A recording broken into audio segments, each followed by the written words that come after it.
നീ എൻ സ്വന്തം ഭാഗം 83. റൂം തുറന്ന് അങ്ങോട്ട് സായുജ് പ്രഭാകർ വന്നു. ഏട്ടൻ്റെ മുന്നിലിരിക്കുന്ന കനിക സിംഹയെ അവൻ അടിമുടി നോക്കി. കനികയും അവനെ നോക്കി.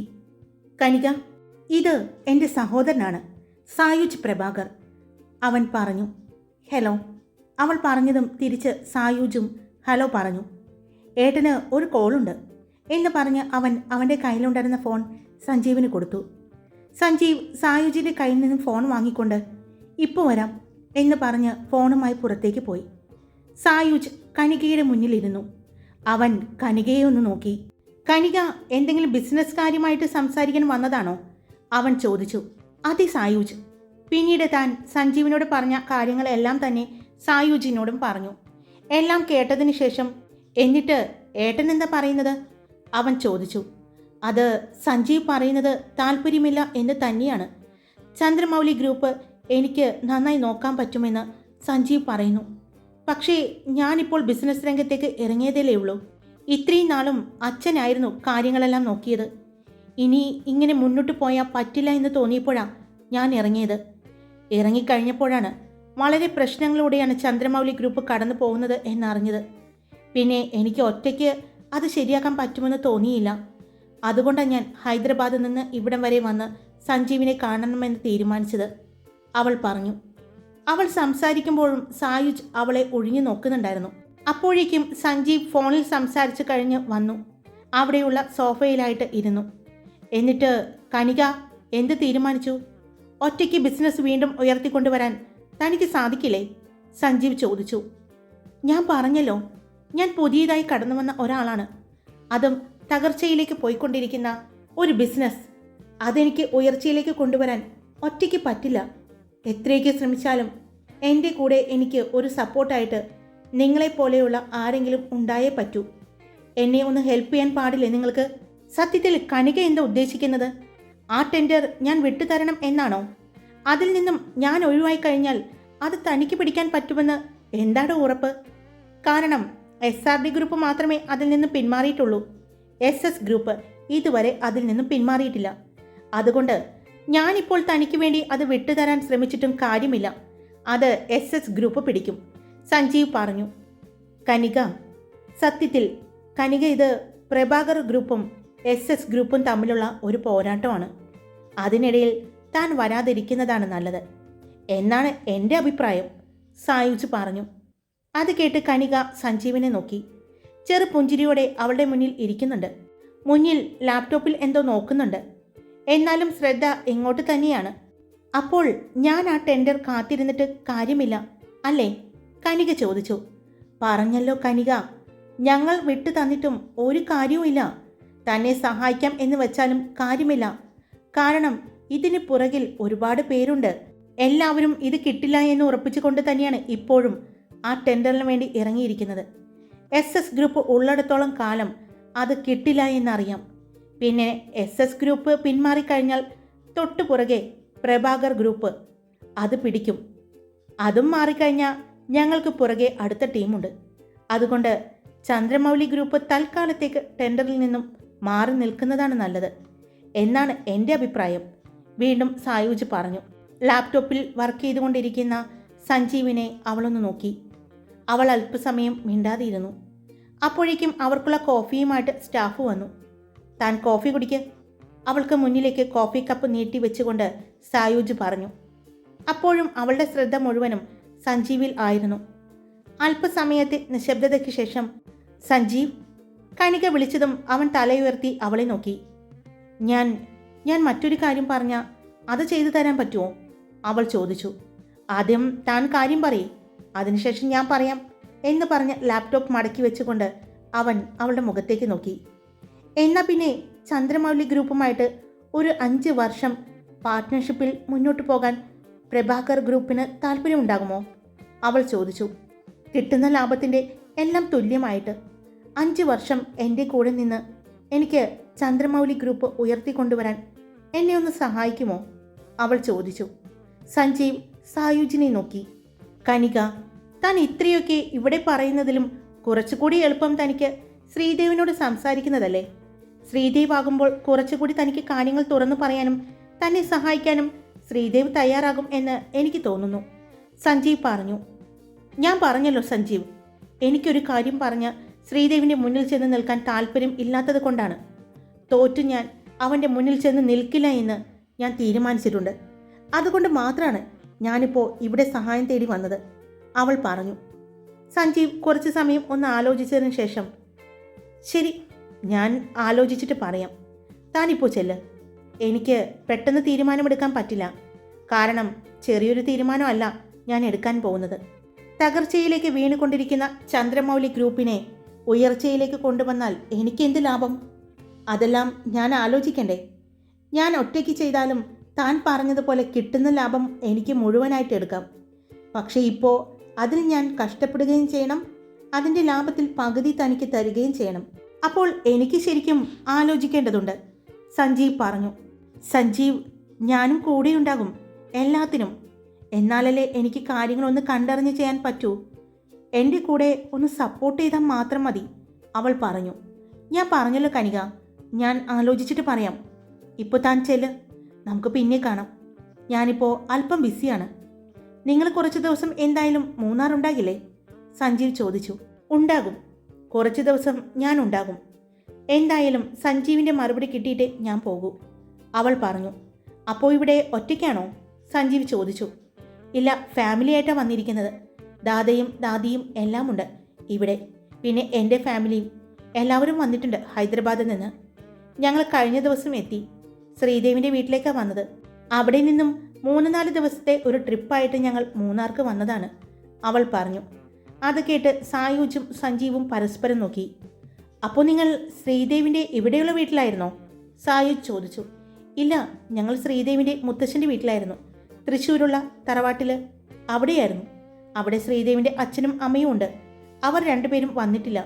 ഞങ്ങൾ മാത്രമാണ് വന്നത്. വന്നതിൻ്റെ ലക്ഷ്യം സഞ്ജീവിനെ കാണുക എന്നത് മാത്രമാണ്, അവൾ പറഞ്ഞു.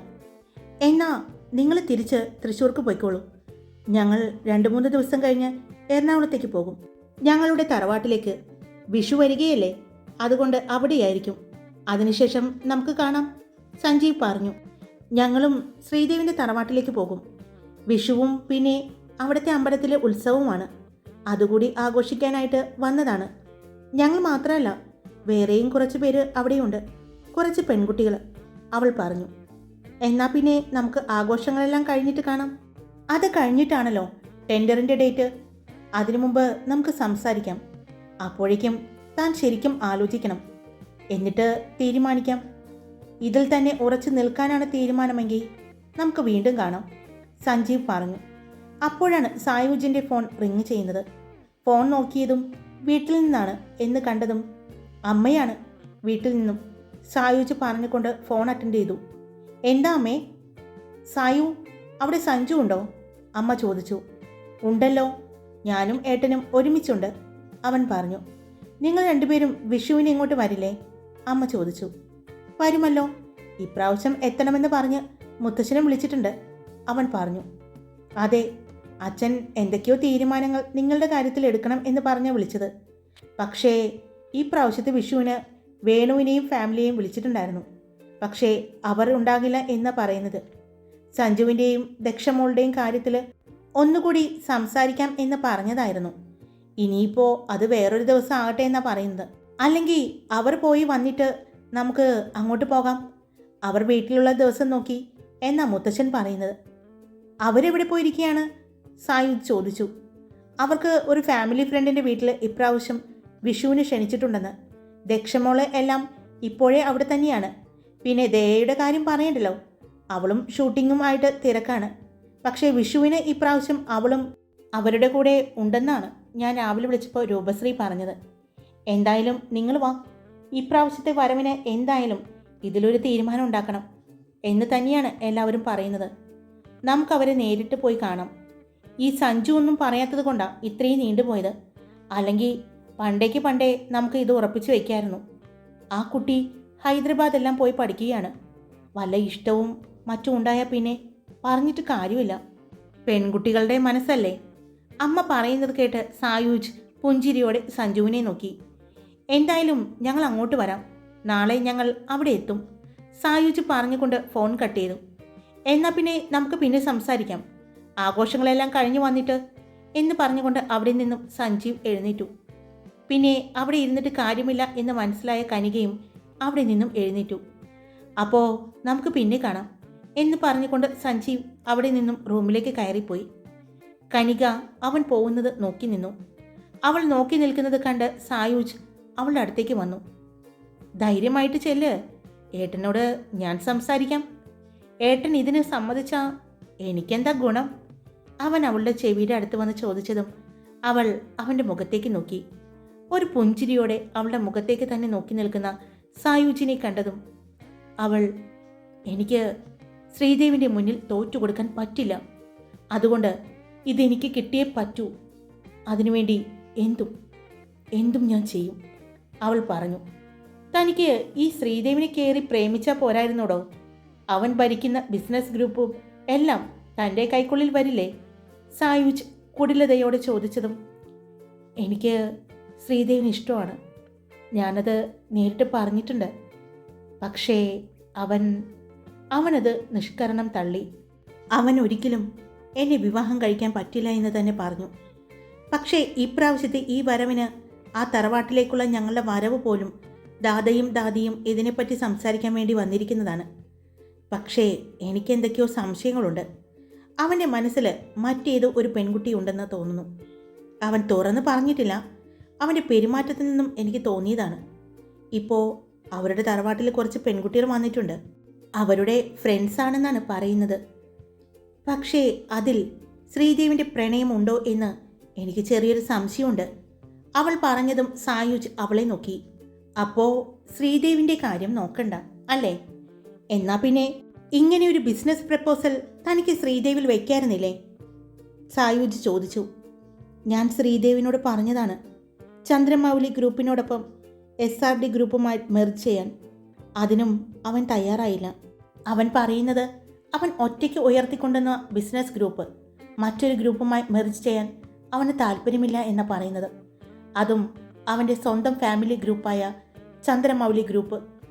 ഇത്രയും കഷ്ടപ്പെടുകയാണ്, ഇത്രയും താഴേക്ക് പോയി എന്നറിഞ്ഞിട്ട് പോലും അവൻ ഉയർത്തിക്കൊണ്ടുവരാൻ വേണ്ട ഒന്നും ചെയ്യുന്നില്ല എന്നുള്ളത് എനിക്ക് വല്ലാത്ത ദേഷ്യം ഉണ്ടാക്കുന്ന കാര്യമാണ്. എനിക്ക് മാത്രമല്ല, ഫാമിലിയിലെ എല്ലാവർക്കും. ദാദിയും അടക്കം എല്ലാവരും അതിൻ്റെ ദേഷ്യത്തിലാണ്. കനിക പറഞ്ഞു. എല്ലാം ശരിയാവോടോ? എന്നാ പിന്നെ ശരിയടോ, ഏട്ടൻ പറഞ്ഞതുപോലെ നമുക്ക് ഇതൊക്കെ കഴിഞ്ഞിട്ട് കാണാം. ഞാൻ പറഞ്ഞതുപോലെ ഞാനും ഏട്ടനോട് സംസാരിക്കാം. പക്ഷേ എന്നെ കാണേണ്ട രീതിയിൽ താനൊന്ന് കണ്ടാൽ മതി, അവൻ താടി ഒഴിഞ്ഞുകൊണ്ട് പറഞ്ഞതും അവൾ അവനെ നോക്കി പുഞ്ചിരിച്ചു. തൻ്റെ നമ്പർ ഒന്ന് സായുജ് പറഞ്ഞുകൊണ്ട് ഫോൺ എടുത്തതും അവൾ അവളുടെ നമ്പർ പറഞ്ഞു കൊടുത്തു. ഓക്കെ, പിന്നെ കാണാം, അവൾ പറഞ്ഞു. കാണണം, അവനും പറഞ്ഞു. അവൾ അവിടെ നിന്നും ഇറങ്ങിപ്പോയതും സായുജ് സഞ്ജീവിൻ്റെ റൂമിലേക്ക് ചെന്നു. ഏട്ടാ, നാട്ടിൽ പോകാൻ റെഡിയല്ലേ? ഇപ്രാവശ്യം പോയിട്ടും വലിയ കാര്യമൊന്നുമില്ല. ഏട്ടൻ്റെയും ദക്ഷയുടെയും വിവാഹകാര്യം സംസാരിക്കാൻ വേണ്ടി മുത്തച്ഛൻ അവരെ വിളിപ്പിച്ചിട്ടുണ്ടായിരുന്നു. അവർ പക്ഷേ ഇപ്രാവശ്യം വിഷുവിന് ഏതോ ഒരു ഫാമിലി ഫ്രണ്ടിൻ്റെ വീട്ടിലേക്ക് പോയിരിക്കുകയാണെന്ന്, അതുകൊണ്ട് അവരുണ്ടാകില്ലെന്ന്. അങ്ങനെയാണെങ്കിൽ അങ്ങോട്ട് പോകണോ നമ്മൾ? സായുജ് ചോദിച്ചു. ഏതു ഫാമിലി ഫ്രണ്ട്? നമ്മളറിയാത്തത്? അവൻ ചോദിച്ചു. അതറിയില്ല ഏട്ടാ, ഞാൻ ചോദിച്ചില്ല. അപ്പോൾ അവൾ അവിടെയില്ല അല്ലേ? സഞ്ജീവ് ചോദിച്ചു. ആര്? സായുജ് അവൻ്റെ കണ്ണിൽ നോക്കി ചോദിച്ചു. ദക്ഷ. ഇല്ല, അവളിപ്പോൾ അവരുടെ വീട്ടിൽ പോയിരിക്കുകയാണെന്നാണ് പറഞ്ഞത്. അങ്കിളും ആൻറ്റിയും നാളത്തെ കഴിഞ്ഞ മുത്തശ്ശി അടക്കം പോകുമെന്നാണ് പറയുന്നത്. ദയയും ഇപ്രാവശ്യം അവരുടെ കൂടെ ഉണ്ടാകും എന്നാണ് പറഞ്ഞത്. ഞാൻ ഏട്ടനോട് ഒരു കാര്യം ചോദിച്ചാൽ ഏട്ടൻ സത്യം പറയുമോ? എല്ലാവരുടെയും മുന്നിൽ നമ്മൾ രണ്ടുപേരും മാന്യന്മാരാണ്. വീട്ടിലേക്ക് ചെല്ലുമ്പോൾ ഇത്രയും പെർഫെക്റ്റായ ചെറുപ്പക്കാരില്ല എന്നാണ് എല്ലാവരും പറയുന്നത്. പക്ഷേ നമുക്കറിയാലോ നമ്മൾ എങ്ങനെയാണെന്ന്. ഏട്ടൻ ഒരു ജെൻറ്റിൽമാനാണ് എന്നാണ് എല്ലാവരും വിശ്വസിക്കുന്നത്. അതുകൊണ്ട് മുത്തച്ഛനും മുത്തശ്ശിയും ദക്ഷയെ കൊണ്ട് ഏട്ടനെ വിവാഹം കഴിപ്പിക്കാൻ ആഗ്രഹിക്കുന്നത്, സായുജ് പറഞ്ഞു. അത് മുത്തച്ഛൻ്റെയും മുത്തശ്ശിയുടെയും ആഗ്രഹമല്ല, എൻ്റെ ആഗ്രഹമാണ്, സഞ്ജീവ് ചെറിയൊരു പുഞ്ചിരിയോടെ പറഞ്ഞു. ഏട്ടൻ എന്താ പറഞ്ഞത്? ഏട്ടൻ്റെ ആഗ്രഹമാണെന്നോ? ഒരു ഞെട്ടലോടെയാണ് സായൂജ് അത് ചോദിച്ചത്. അതെ, എൻ്റെ ആഗ്രഹമാണ് അവളെ എനിക്ക് വിവാഹം കഴിക്കണമെന്ന് സഞ്ജീവ് പറഞ്ഞു. അപ്പോൾ ഏട്ടൻ അപ്പോൾ ഏട്ടന് അവളെ ഇഷ്ടമാണോ, ദക്ഷയെ? അതുകൊണ്ടാണോ ഏട്ടൻ അവളെ വിവാഹം കഴിക്കാൻ ആഗ്രഹിക്കുന്നത്? സഞ്ജീവ് ചോദിച്ചു. അങ്ങനെ നിനക്ക് തോന്നിയോ? സഞ്ജീവ് തിരിഞ്ഞു നിന്നുകൊണ്ട് സായൂജിൻ്റെ മുഖത്ത് നോക്കി ചോദിച്ചു. എനിക്ക് ഏട്ടനെ ഒട്ടും മനസ്സിലാക്കാൻ പറ്റുന്നില്ല. ഏട്ടൻ്റെ ശരിക്കുള്ള ക്യാരക്ടർ എന്താണെന്ന് പോലും സത്യത്തിൽ എനിക്കറിയില്ല. ഏട്ടൻ്റെ കൂടെ മിക്കവാറും ദിവസങ്ങളിൽ കൂടെയുള്ള എനിക്ക് പോലും ഏട്ടനെ മനസ്സിലാക്കാൻ പറ്റാറില്ല. ഏട്ടനാണെങ്കിൽ ഫ്രണ്ട്സും ഇല്ല. എന്താ ശരിക്കും ഏട്ടൻ്റെ മനസ്സിൽ? സായൂജ് ചോദിച്ചു. അത് കേട്ട് സഞ്ജീവ് ഒരു ചിരിയോടെ സോഫയിൽ വന്ന് ഇരുന്നു.